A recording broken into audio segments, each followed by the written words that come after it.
Parents may not realize how many of their kids and kids' friends are vaping, but it's really a huge issue and there's no upside to it.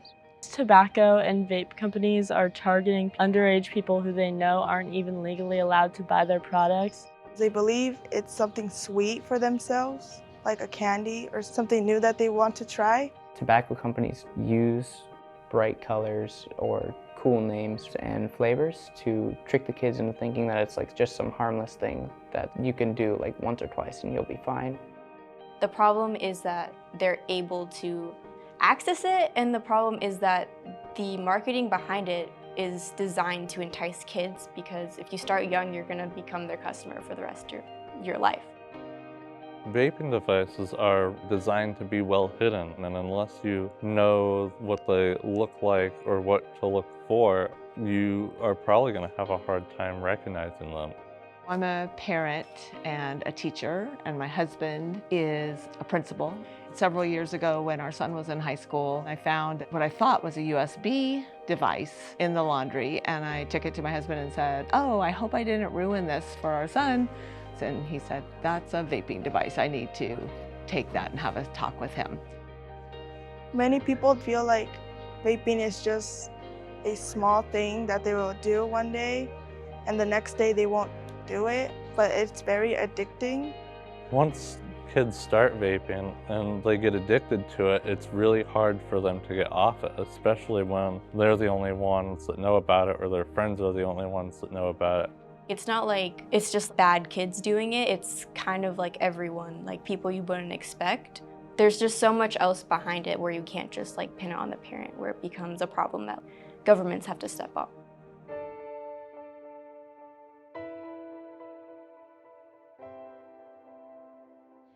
It's our everyday life. You go into the bathroom at a high school and someone's vaping. It's to the point where they're not even trying to hide it.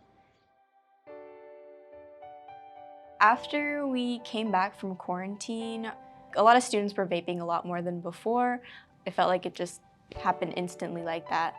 COVID, it really hit a lot of kids and they turned to vaping as a way to deal with it.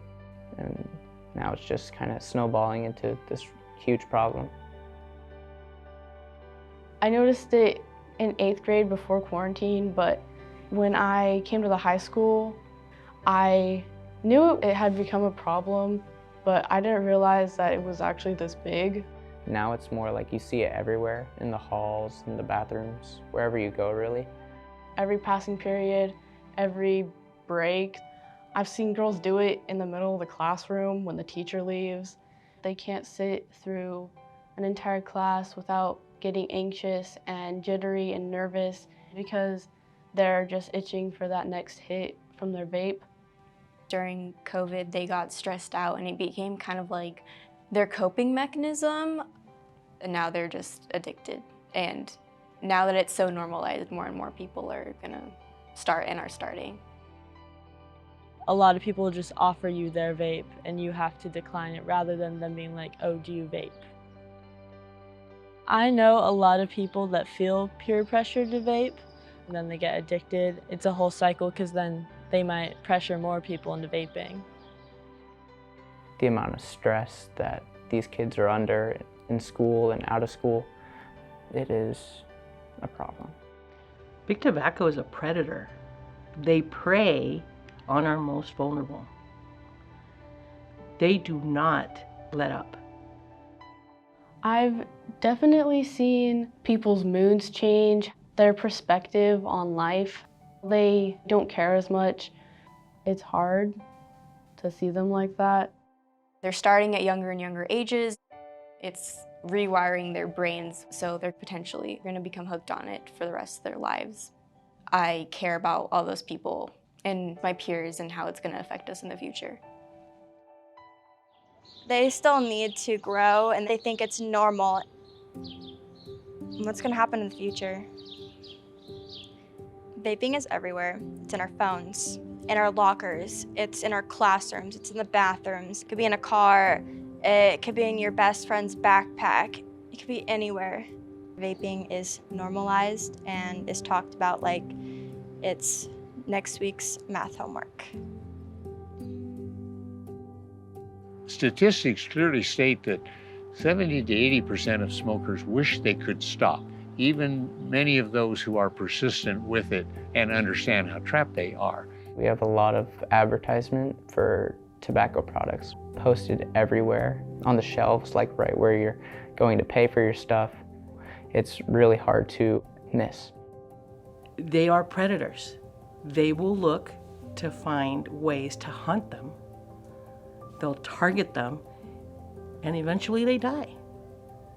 Whether it's from emphysema or from COPD or heart disease. People just kind of need to start taking it more seriously.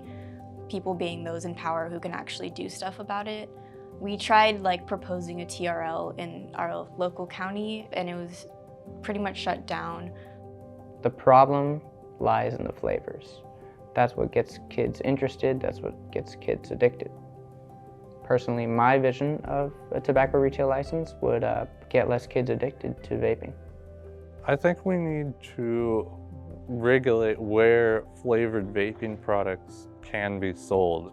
You would have to go get them at a tobacco-specific store rather than being able to go to the grocery store and supermarket. It's a matter of, let's put this at the eye level of a child. No, code says it's not to be there. Let's cover the windows of our store so that people outside can't see that kids are buying tobacco inside. No, the windows cannot be covered more than a certain percentage according to those laws. The tobacco companies and the vape companies are spending millions of dollars on a daily basis to attract and hook new customers. You can kind of compare it to the economy of a small country, the amount of money that they're spending, targeting our children, and there needs to be a boundary there. You can't target our kids. People will call it government overreach or say that it's none of their business, but it really is when it's children who are the ones who are being affected by it. They need to take it more seriously because the numbers just keep going up and up. Vaping may be hidden from parents' eyes, but it's really affecting younger people as a whole. Who's going to speak for us if we are not able to do it on our own, if we're not able to cast that vote? We really need our leaders and government officials to help with this. They're obviously targeting the younger population, and that's not okay because their brains are still developing and we need to help them make good decisions. So whatever they can do to help families and help our children not get into those addictive things, it would be wonderful. Consider the future. Consider how it's going to affect our next generation. What are pros of it? Because I don't see any. It only hurts people. Since most people vape socially, it's not enough for people to take action on a household level because a lot of kids may not bring stuff home, but they might be vaping at their friend's house or at school. There's a much bigger response needed to vaping rather than just encouraging your own kids not to vape, because a lot of times what parents say is not as strong as what their friends say. It's important to step beyond party politics and to look at the bigger picture head on. This is bigger than an individual. This is bigger than a family. This is bigger than a school. So that's why it needs to go beyond the parents, because that's kind of what it's been left up to right now, and it's not working. Status quo is absolutely no longer acceptable. A healthy community is where families thrive. It can happen if we take initiative and we're motivated enough to actually want to make that change. It gets really hard to be able to advocate for such a big problem alone. I just ask for your help.